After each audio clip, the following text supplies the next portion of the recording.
Lord Mayor, Aldermen of the City of London, my lords, ladies and gentlemen, on behalf of my wife and myself, I want to thank you for your most warm and generous welcome to the city this evening. And lest there be any anxious eyes cast around this august gathering, let me begin by reassuring you that it is my aim to depart this evening with fond memories of friendships made and renewed, but not the grant of tonnage and poundage afforded to my Plantagenet forebears. I would, however, like to express my own particular thanks for city traditions which have been maintained across the ages. Notably, as you mentioned, Lord Mayor, the city livery's production of special and precious items in support of coronations. These include the magnificent anointing screen and coronation cup, which your guests have an opportunity to see in the equally magnificent setting of Mansion House this evening. Since my accession last year and in preparation for our coronation earlier this year, I have taken the opportunity to reflect on what it is that makes this nation of ours so special.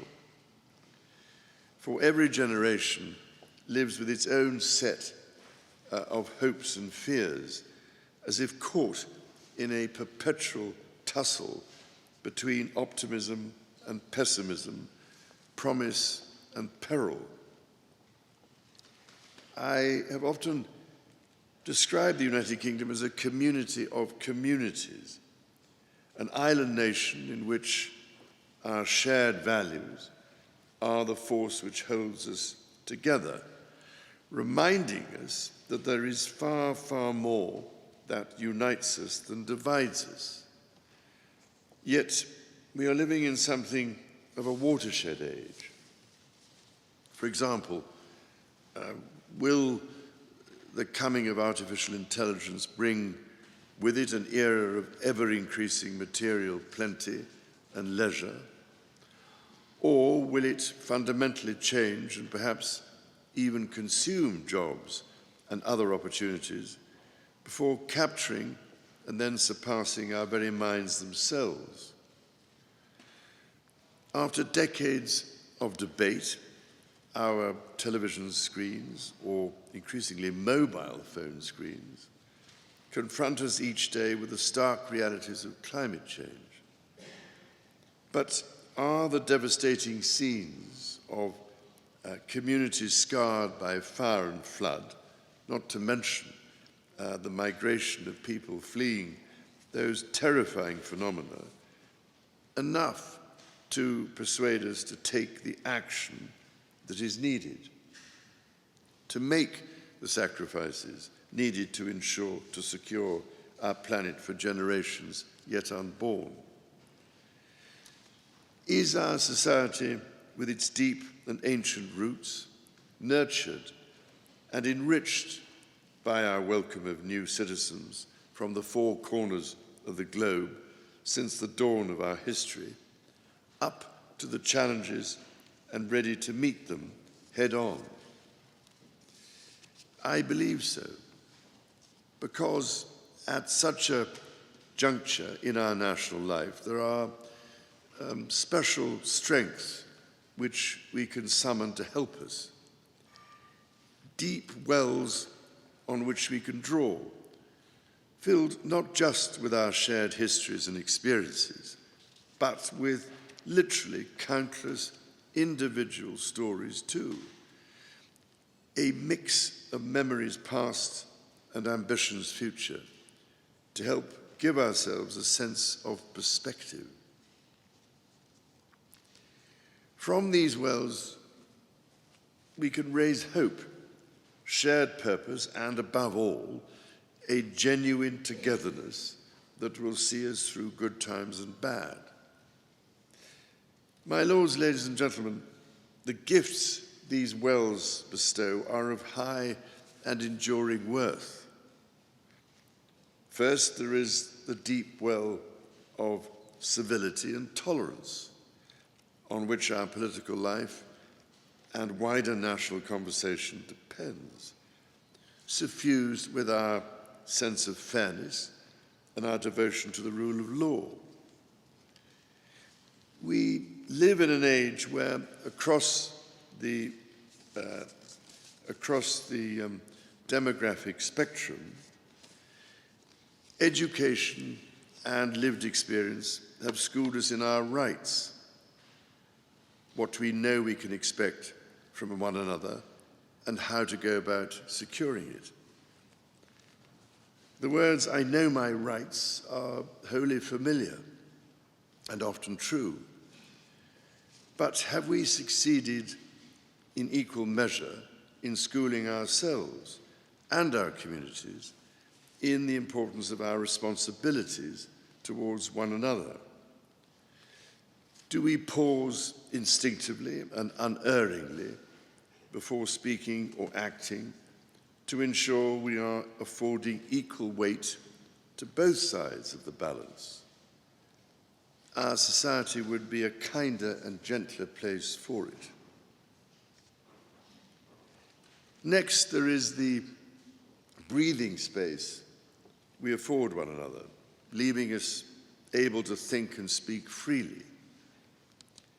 This well carries the politeness and respect we owe to one another, our willingness to put others first and treat them as we would wish them to treat us, to listen to their views, and if we do not agree, to remind ourselves to engage in a way which is passionate but not pugnacious.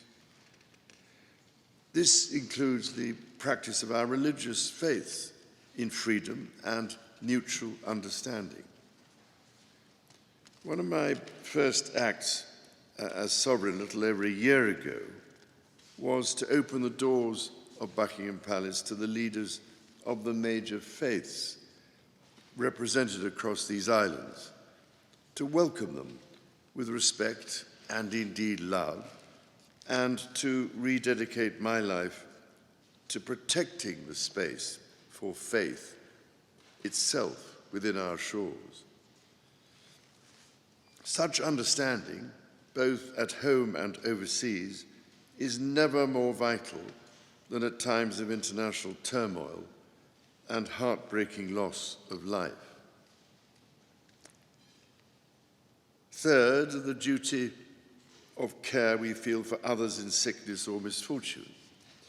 We strive to be a compassionate people who, in the best and worst of times, seek instinctively to relieve the suffering of others, those we love, those we like, and most powerfully of all, the stranger we have never met, but to whom we extend our hand and our help. Fourth, there is the cataract of science, innovation, and scholarship which flows into our laboratories and libraries, our lecture halls and our seminar rooms, and beyond into our production lines and our knowledge industries. More and more, it flows into that greatest battle of all, which I mentioned a few moments ago, and to which the city is responding admirably with characteristic innovation and flair, the combating and mitigation of global warming and climate change. And fifth, the cherished well from which the sound of laughter can be heard, the healing well filled with a sense of humor, laced with an invigorating dash of self-irony. This well flows liberally into all the others. The British sense of humor is well renowned. It is not what we do, it is who we are. And our ability to laugh at ourselves is one of our great national characteristics. Just as well you may say so, given some of the vicissitudes I've faced with frustratingly failing fountain pens this year.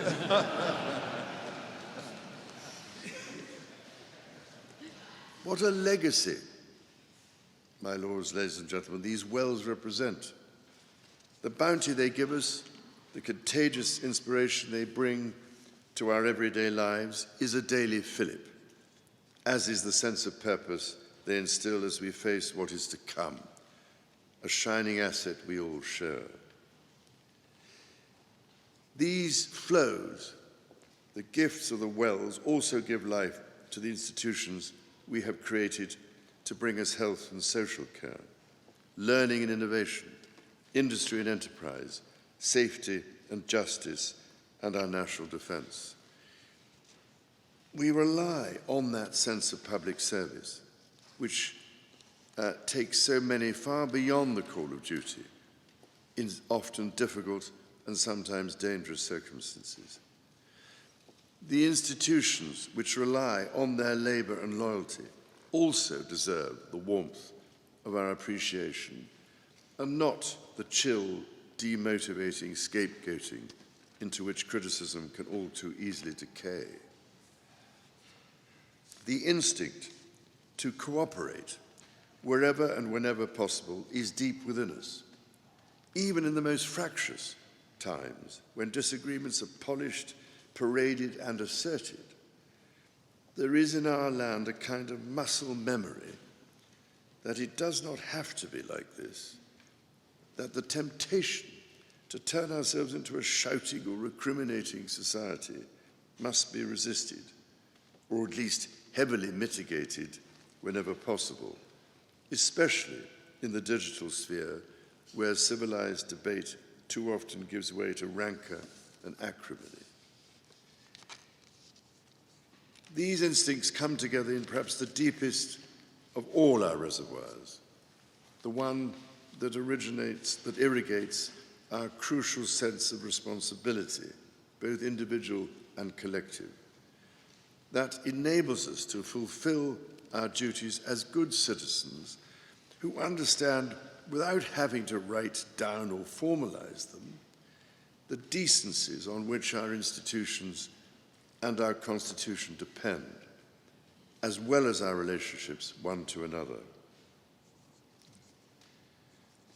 My lords, ladies and gentlemen, these are virtues for all seasons. They carry our hopes, our kindness, and our duties to one another. They make us what we are and shape what we aspire to be when moving over the cusp of what is to become of us as we live and breathe on these islands that we share, cherish, and crucially sustain. As king and as a father and a grandfather, I commend them to you. And on behalf of my wife and myself, let me conclude by renewing our heartfelt thanks for the warmth and generosity of your welcome this evening, and by proposing a toast to the Lord Mayor and the City of London Corporation.